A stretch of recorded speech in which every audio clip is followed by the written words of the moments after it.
ఓహో, అయితే నీతో ముందే చెప్పేసిందా? అయినా ఇప్పుడు చెప్పి ఏం ప్రయోజనం? డీల్ అయిపోయింది కదా. ఇదిగో పేపర్ నా చేతిలోనే ఉంది. ఇక మీదట మీ కంపెనీలో 50% షేర్ హోల్డర్ నేనే. నన్ను అడగకుండా నువ్వు ఏ డెసిషన్ తీసుకోకూడదు. ఇక నుంచి ఈ ఝాన్సీ కంపెనీ, ఈ కాళోజీ నాథ్ది. అయ్యో అయ్యో, ఏంటి కాళోజీనాథ్, ఇన్నేళ్లుగా నువ్వు నా చేతిలో ఓడిపోతూనే ఉన్నావు కదా, ఆ మాత్రం అర్థం కాలేదా నీకు?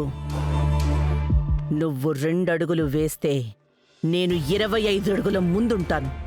అదే నా వర్కింగ్ స్టైల్.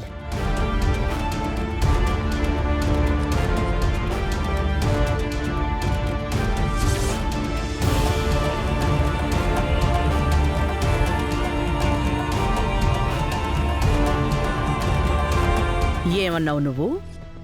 నువ్వు నా కంపెనీని రాయించేసుకుంటావా? కొంచెం ఆ డాక్యుమెంట్స్ చదివి చూడండి సార్.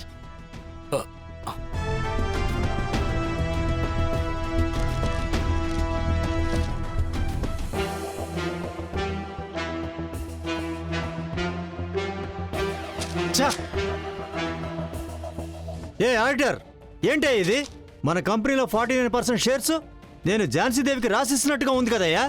అవును, అలా రాశారు అంటే అలాగే జరగాలి కదా. అయ్యో చూడు బంగారీ, చాలా కామెడీగా ఉంది కదా.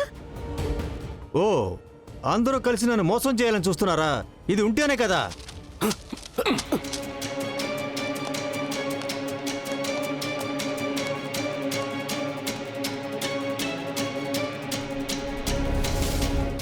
ఏంటి చూస్తున్నావు కాళోజీ?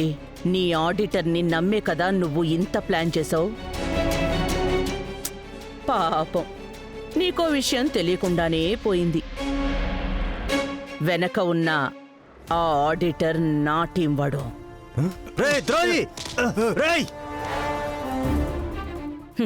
మా వాళ్ల మీద నువ్వు చెయ్యి చేసుకునే లోపు మా వాళ్ళు నిన్ను 100 దెబ్బలు కొడతారు.